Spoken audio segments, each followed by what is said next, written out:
Wolfpack basketball is officially back, and we hung banners tonight for the first time in 37 years.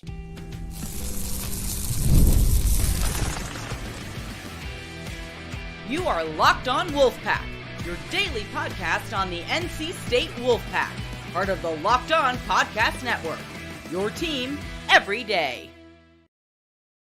What's up, Wolfpack Nation? Welcome to a post-game live here on Monday evening. This will also serve as your Tuesday episode, so I hope you're in here with us. As always, these post-games are brought to you by FanDuel. Bet just $5 and you can get $150 back in bonus bets if that first $5 bet wins. Head on over to FanDuel.com in order to get started. Happy Monday evening and also Tuesday for our podcast everydayers. As always, I'm Grayson Boone, joined by former Wolfpack defensive tackle Kenton Gibbs. Kenton, NC State basketball officially tips off the newest season this evening. They welcome USC Upstate into the Lenny, no longer PNC Arena. It is now the Lenovo Center, and they're 1-0 all time. They win by a score of 97-66. A lot of different things to take in here. We'll get more into the game in just a second, but there were banners hung tonight. I have my mini replica here with me. ACC champions. That is a factual statement. That really did happen, believe it or not.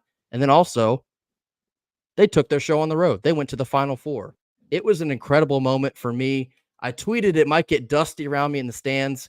I will neither confirm nor deny that may or may not happen. Yeah, if you watch the show, you know it did. But what a moment. NC State fans have been waiting for decades, and I do mean decades, for a moment like this one. My only complaint is they didn't spend like 45 minutes hanging the banners. I could have watched that thing unfurl for the entire night. What a special moment, though, for NC State. Oh, absolutely. Absolutely. And I agree that this is an extremely special moment. This is an extremely tough moment to get to. Let's be very honest about that, right? How many teams make it to the Final Four each year? Of course, we know it's exactly 4. How many Division I teams are there, including the mid-majors and all that? 350 something at this point. There's 353, if that's right. Okay, so that's an extreme honor. But with that in mind, I think this should be what we get used to. I honestly do. I think it's not crazy to think that. Like I said, I'm a big believer in it's nice to be the white hat. It's nice to be the underdog. It's nice to be the guy everybody's rooting for. I strive for the day that NC State is the black hat. I strive for the day that NC State is the Empire and somebody else is the Rebels. And we're like, hey, oh my God, NC State's there again. And all those NC State fans are like, yes, we are there again. How are you? Welcome to our invitational, also known as the Final Four. But this was a great night all around. Great vibes in the building. I mean, Grace was there on ground and all that. And he can tell you firsthand how electric the Lenny was for a game that, I mean, it just, nobody is looking at USC Upstate and saying, hey, this is one you got to circle on your calendars. And yet the energy was still there. Yeah, I do think it's interesting because some eyebrows were raised after the exhibition game. We'll touch more on that in a little bit. But I think another thing that I wished could have been different is having more members from last year's team in attendance. But when they're off playing overseas professional basketball, it's going to be hard to do that. I did see Casey Morsell was in the house. He was actually on the broadcast, which I don't know how none of us thought of that sooner. That's like the perfect career move, I think, for Casey Morsell. But just overwhelmingly special to see Keats come out and receive a huge ovation from the crowd. While we're on the topic of the crowd, by the way, obviously there was a ton of discourse leading up into this game for the last couple of weeks with the amount of tickets we're showing still available online. As someone who was there, I was pleased with the crowd. Monday night, 7 p.m., and I get it. People have lives, and when you're playing only USC Upstate, sure, I understand.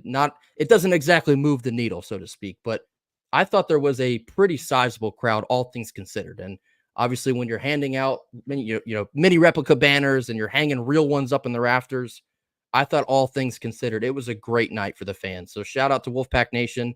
We know you would show up. You did in fact follow through. So that was excellent to see. Now we'll start getting into the game here. Just initial takeaways, and we'll get deeper into the weeds with some early impressions. NC State wins this game by a score of 97-66. Overall, Kenton, what are some of the things that jump off of the stat sheet to you? I mean, our front court scoring Oh, I did say it right the first time. Our front court scoring is fantastic. It looked, between Ben Middlebrooks and Brandon Huntley Hatfield, those two absolutely carried the mail down low, which you expect them to do against a team that is a little bit smaller. But anybody saying that they weren't expecting a drop off or a lag in scoring from Mo Diarra and, of course, the big man who was the darling of the entire tournament and DJ Burns by the entire tournament. I mean, ACC and the NCAA. Anybody saying that they didn't expect a drop off in scoring from those two at all, I mean, hey, we can all tell a good lie, I guess.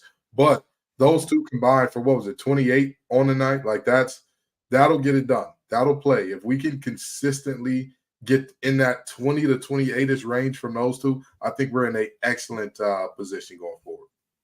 Yeah, it was great to see Middlebrooks. Of course, he's known as the Benergy guy, every bit of that. And before we jumped on here, I was telling Kenton, it's just so funny to watch him play basketball. He's like the most random player of all time. You never know what you're going to get. He might swat one into the third row. He might commit a bad foul. He might get called for a phantom foul. You just never really know what you're getting with him. But one thing that you're always getting with him is the energy. And I think an increase in probably playing time for Ben this year, obviously, you don't have a guy like a DJ Burns in front of you. I'll be interested to see if he can, I guess, contain himself enough to keep himself in games. And still tonight, he was kind of called for a couple egregious fouls, but he gave you actually a double-double. He had 10 points, 10 boards.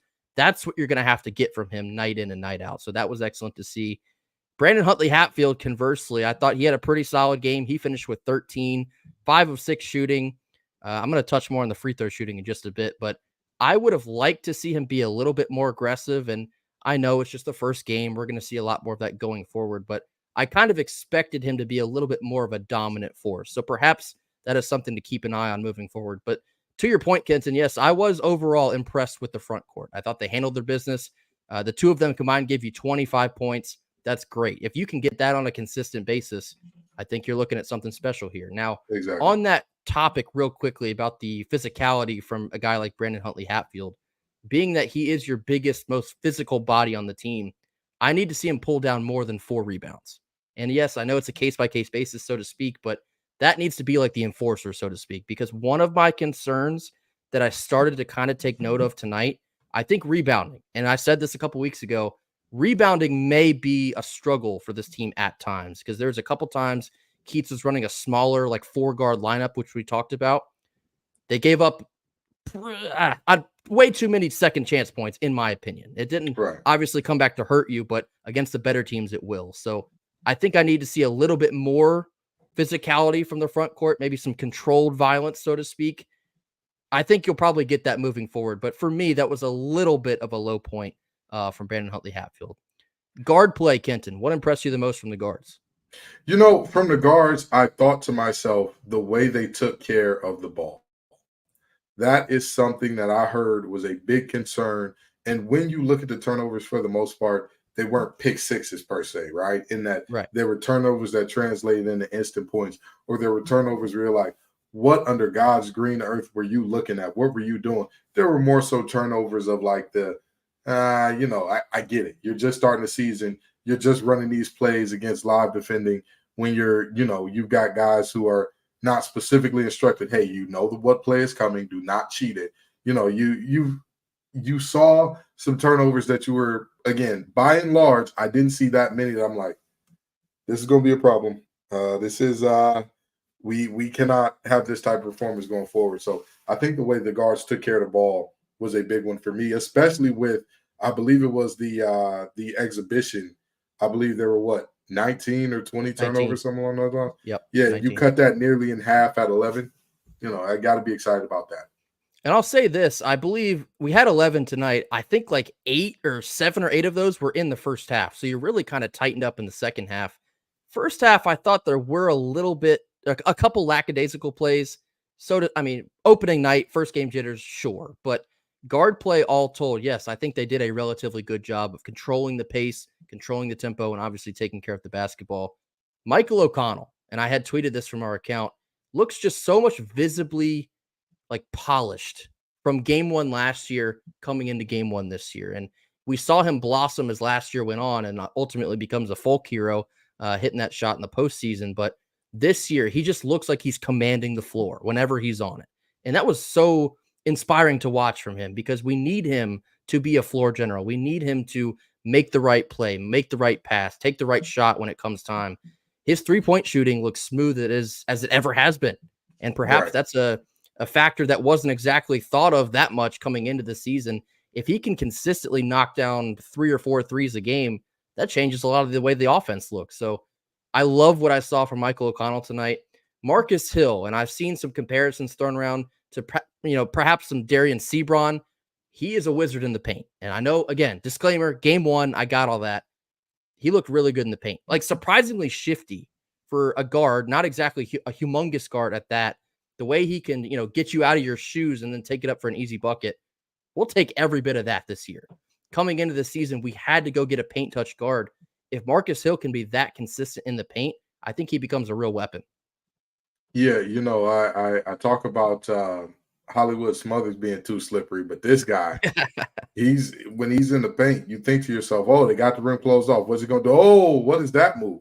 What's going on there? And the biggest thing I really enjoy seeing is, yes, you had some first game jitters and some we're not quite gelling turnovers in the first half, but this team was playing as a team late. They were clearly rowing the boat in the same direction and understanding where guys are going to be late. And so, this is something that I want to make very clear. This team has the opportunity to be just as good, if not better, than last year's team. I would agree. But that is going to be determined by a couple things, in my opinion. Do they rebound as a team? Do they take care of the ball? And can they convert around the rim? I think they have enough shooters. I really do. I know tonight wasn't an excellent shooting night. It wasn't a, knockdown. Oh, my God, they shot 44, 50, 60-some% from deep. I think they have enough shooters to get it done. But I think converting around the rim, applying rim pressure is really where this team will be at their best. And with those 4-guard lineups and whatnot, you have to turn teams over at a higher rate. You just do. You cannot survive as much because, like you talked about with the second chance points, if you're playing 4 guards, unless those guards are hellacious on the boards, you're going to have to force more turnovers to, get what you want to accomplish, accomplished on offense and defense. So with that in mind, I'm very intrigued to see how far we can win the turnover battle. Those are the things that I think are going to go a long way in determining what this basketball season looks like. Yeah, and I want to put a pin in that. I think that's a perfect segue into the middle portion of our show. Real quickly, I want to get into our first live ad read. That is Roy. Wolfpack fans, it's time to recognize our Roy Player of the Week. And so far this season, we've pulled over $20,000 to help support players on Roy. Micro deposits lead to massive change, and with the Roy app, you can direct your support to any of the athletes that you love, ensuring that all funds go to the specific player that you choose. Unlike some collectives, you know exactly where your support is going, and even when you receive exclusive content like personal videos and updates after the season. The best part, it's risk-free. If the athlete transfers or doesn't deliver this content, you get all of your money back. This week, we went with Hollywood Smothers, his electric performance on Saturday. He is our Roy Player of the Week. In doing so, we've pitched in $100. We would love for you to chip in anything you can. As much as $10 can make a difference. Let's show Hollywood Smothers the love and support that he deserves and keep him connected to NC State into the offseason. Also, don't miss out on Roy's exciting giveaway. You can win 2 tickets to any football game of your choice. That's not an exaggeration. If you just download Roy, create an account, and enter referral code LOCKEDON. Just like that, you're entered. If you're already on Roy, any contribution to an athlete's campaign will also get you entered automatically. No purchase necessary and void where prohibited. Download Roy now and get into the NIL game. Excuse me. Middle portion here of our post-game live here Monday night heading into Tuesday. Early impressions from this win over USC Upstate. It was a relatively impressive win, 97-66. Kenton, you started getting into some of your overall predictions that kind of stretched later into the season. I'll get more in depth with mine. 3-point shooting, I have a little bit of an eyebrow raise. We are 9 of 27 tonight. That's 33%. That's okay, but I think you do need to see a lot more consistency moving forward. I thought Breon Pass shot the ball relatively well tonight. Career high 14 points. So shout out Breon Pass for that. You did get a couple from Michael O'Connell. Dontrez Styles hit one. I would like to see him be our 3-point guy moving forward. So that's something to keep an eye on. But 3-point shooting, I think, is a little bit of a concern. And yes, again, it's game one. Things change as the season goes on. But there's some things that you can tell as soon as game one that you can kind of extrapolate later into the season. Like, well, that seems like a weakness already. My other point is rebounding, which we already talked about. If you can't be overwhelmingly physical with smaller 4-guard lineups, and even when you do have the trees in there, what you happen to run Middlebrooks and Brandon Huntley Hatfield at the same time. We need a nickname for him, by the way. That's a lot to say at one time. But if your trees cannot rebound at a high rate as well, you're going to run into some struggles. When you face teams like Wake Forest and the Dirty Foot Club and even Duke, who's got Cooper Flagg now, you cannot give them chance after chance after chance to then bury you. So 3-point shooting and rebounding for me, those are my earliest concerns that I saw tonight. I completely understand that. Rebounding, I agree 1,000%. It's not a glitch that rebounding suffers a little bit when you have Keats' system in those smaller lineups. It's a feature. However, the 3-point shooting has to get better. Yeah. You have to get better. And I'll tell you what. I know a lot of people are giving Breon Pass love right now. I think Breon Pass may be the key to ensuring better 3-point shooting. I think he's the key because he looks so comfortable. He looks so comfortable out there, which is surprising given how limited his playing time was in years 1 through 3. He now looks like a guy who's been in this system for forever. He knows where he knows where the pass should go. He knows all the things. And here's the most interesting thing about Breon Pass. He tied for the leading scorer in this game, right? But he did that on how many minutes, Grayson? It was 21 minutes. You see what I'm saying? He didn't need to be out there for a ton of time to be effective. He had how many assists, Grayson? Assists. Breon had 2. How many turnovers? 0. You see what I'm saying? I feel like he could be the key to this thing because he looked really good in game 1. I don't want to put anybody down and say, oh, this guy is a waste of our time. But I think as the rotations get tighter, as the season goes on, I think that 3-point shooting thing will sort itself out because we saw some of the young guys kind of, doing young guy things, jacking up shots that you're like, when you're in year 2 and 3, you won't do that. But you're young, you're fresh. Hey, that's your confidence. Go for it. All in all, I'm not as concerned about the 3-point shooting as I am the rebounding because of that standpoint. We had young guys taking a lot of ill-advised threes that you look at and you're like, you'll learn, but it's game 1, so you want to do your thing. We get it. And, that is what it is. On that note, though, I was very impressed with the overall aggressiveness from our freshmen. I mean, you had Paul McNeil had 4, Trey Parker had 6. Bryce Hurd, I think, is the most impressive freshman I saw tonight. He had 8. That aggressiveness was refreshing. And I mean, yes, just freshmen, and they're kind of trying to figure out what kind of role they'll have on this team. Coming into the season, I didn't know how much of a role a guy like Trey Parker would have. If he can knock down the outside shot like he did tonight, yeah, we'll find a spot for you, man. He has that athleticism. I mean, he's a freak athlete. He had a couple steals tonight, if I'm not mistaken, as well. Not afraid to mix it up in the paint. I think he's a more polished passer than I was expecting. The freshmen tonight, I was very impressed with what they gave you. Yeah, and I'll tell you what, the future is bright, but so is the present. Because, again, as those guys get more refined as the season goes, how many times have we seen freshmen at the start of a season just be on complete and utter nuttery? And as the season goes on, and they get a little older, they learn a little bit more. I'm looking at you, Traquavion Smith, for all that he was, for as amazing as he was. As the season went on, he learned. His shot selection got better. These guys, I expect the same thing. And also, to an extent, I expect the rotations to get a little bit tighter. I expect it to be, okay, these guys are doing the positive things, making things happen, so they'll play more.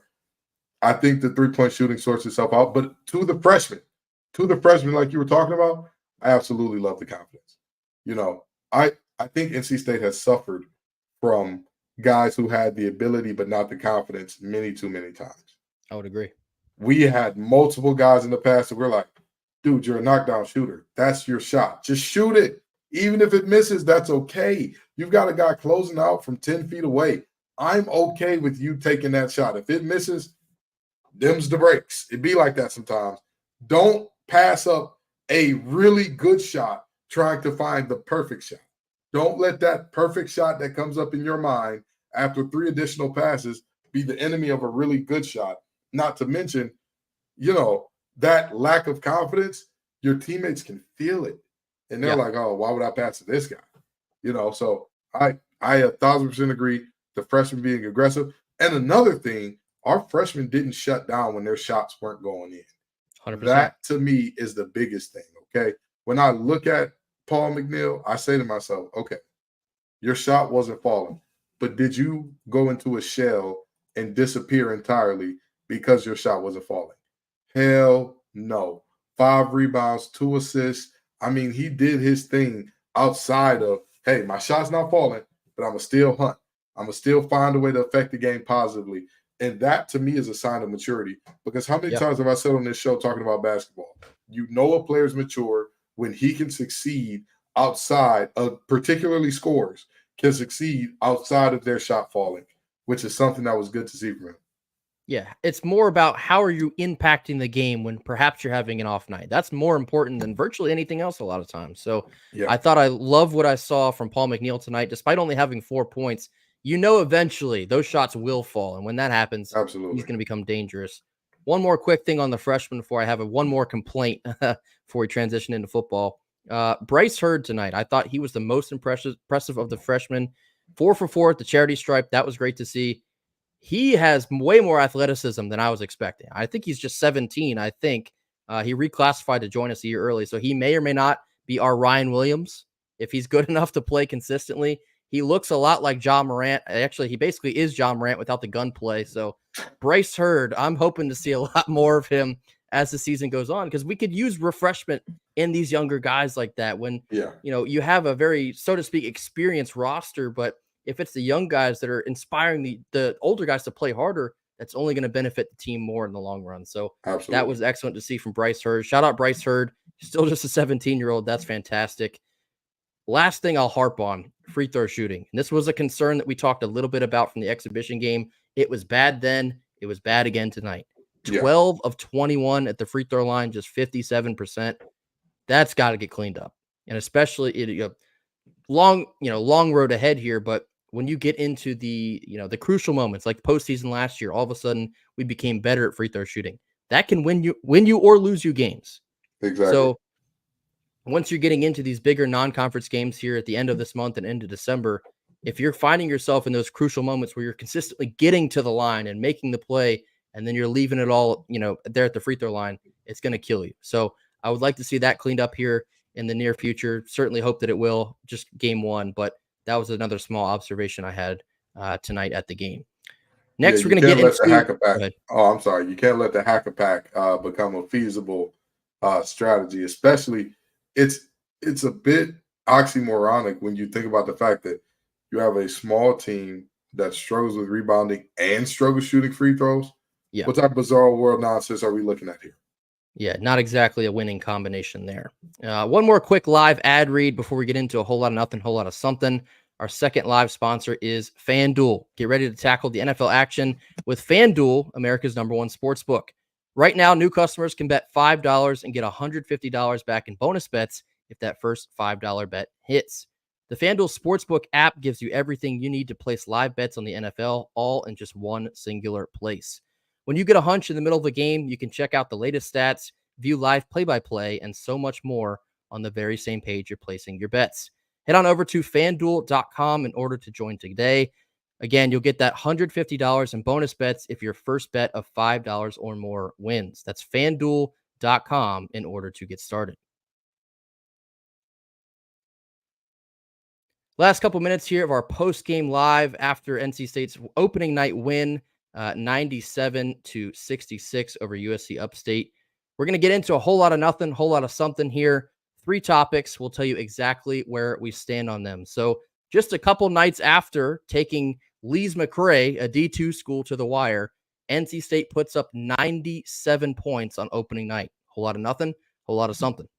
I'd say a whole lot of nothing because USC Upstate is not our typical competition. That's not who we're going to be looking to beat night in, night out.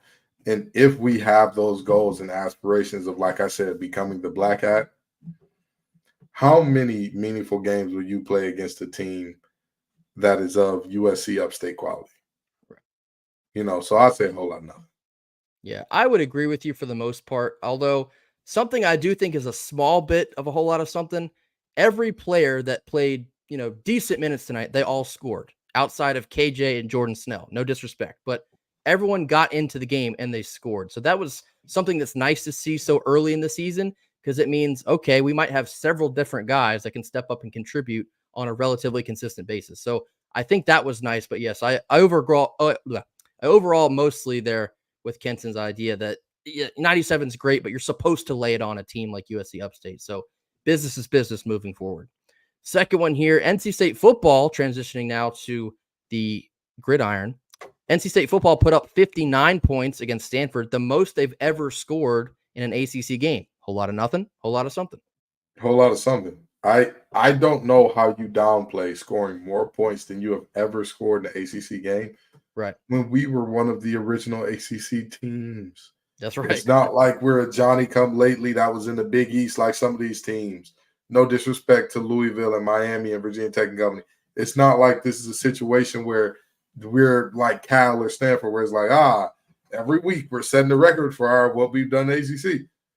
This is objectively the most dominant performance we've seen all year in all three phases: offense, defense, and special teams. So to say that that's not much, that's a whole lot of something. You've got a freshman that is cooking at quarterback, finding ways to get guys the ball. I mean, you've got skill players that when they get the ball, I very seriously would struggle to name two skill guys that play a lot.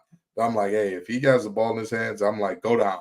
Like, get out of bounds. I don't trust you. Your tackle breaking ability just ain't worth it. So, I think that this is a whole lot of something. Yeah, it's a whole lot of something for me as well. Like you talked about, there's no way to downplay scoring more points than you've ever had against an ACC opponent. And sure, it's Stanford. They've had their struggles this year. They're not exactly a defensive juggernaut, but for NC State that's struggled so much to develop some semblance of an offensive identity in this game, when you run for, over 280 yards, 5 rushing touchdowns, not to mention CJ Bailey's still spinning the rock, over 230 passing yards and 3 more through the air. Perhaps the offense is beginning to turn a corner, and we've been waiting for that kind of light bulb moment to come on for this team. You go out and you build all of this skill player talent around what we thought would be Grayson McCall, but now it's CJ Bailey, and you're like, okay, well, we have the dogs, we feel like. Why are we not been, we can't put pen to paper, so to speak. So to put up 59, it felt like everything the offense they were doing at a high level, that includes the offensive line for the first time this year. It's like, okay, maybe this is a get right game, or maybe they went through the bye week and they are turning a corner like we saw last year. So I think it's definitely a whole lot of something. Duke's defense coming up the end of this week is a much different task. They have a very good defense. I think that'll be a little bit better of a measuring stick, but 59 points, which is more than you ever scored in an ACC game before, always going to be a whole lot of something. And our last one here, I saw this from Clint Brewster of CBS Sports. He put together his QB power rankings after week 10 of college football. Our very own CJ Bailey is 6th in the country. Now, it's kind of unclear if he means over the course of the whole season or just for week 10, but 6th in the nation, Kenton. Whole lot of nothing, whole lot of something. Whole lot of something either way. CJ Bailey's well ahead of schedule in my book. Well ahead of schedule. I'm a big believer in saying if you're going to lose with the freshman, meaning I don't expect winning. I don't expect great things. I don't expect that. Yet here we are. Yeah. CJ Bailey is doing amazing things. And I wouldn't say he's taking his team to where we thought they would be at the beginning of the season, but he's getting them as close as he can. He's not hurt. Not only is he not hurting the team, he's not being a quarterback that you win with. He's becoming a quarterback you win because of. And that, my friends, is dangerous. I believe he was the quarterback selection for the PFF All-True Freshman team for this week as well. he's killing it. And we've talked a lot about CJ Bailey and his development as the season goes on. He's getting better and better every single week. What more could you ask of this kid right now? And so not only does it build confidence for finishing out this year, and you hope that you can ride that out and it bleeds into the rest of the team, both offense and defense, but you already start to think about next year. I do it. Kenton does it. Everyone's kind of guilty of it this time of year. But when you have a guy that's killing it and it kind of feels way ahead of schedule as well, you start to see the wheels turn. You think about the off season. It's like, well, if we can build around this guy and what he's been able to do in such a short amount of time, yeah, we are the wait till next year's school. Haha. But yes, like actually again here, we're getting wheels in motion for another hopefully high powered offense next year in 2025. So it's a whole lot of something. I've been overly proud of CJ Bailey, regardless, like Kenta was talking about, whether it's this week or the whole season, 6th in the country for quarterback play. That is outstanding. If you would have told us before this season happened that he would have a stat like that, first of all, we'd be like, okay, you got more explaining to do. What in the world's going on? But CJ Bailey's 6th in the country at something, that's spectacular. So he's ahead of schedule, both on the field and in general. He's been a delight to watch, and it's only going to make Pac football better and better and better every single week. That'll do it for us here. Our post-game live Monday evening again also serves as your Tuesday podcast. Thank y'all so much for joining us tonight. A little bit of a weird thing because we don't normally do post games for basketball games outside of postseason, but felt tonight called for the occasion. Thank y'all so much for joining us. Be sure to hit that like button, drop your comments in the comment box, and mash that subscribe button if you have not already. Tell us what you thought about the basketball game tonight. If you were in attendance, I've already seen some people tweet us some pictures from tonight. Keep doing that. I want to see how everyone enjoyed a momentous occasion like this one.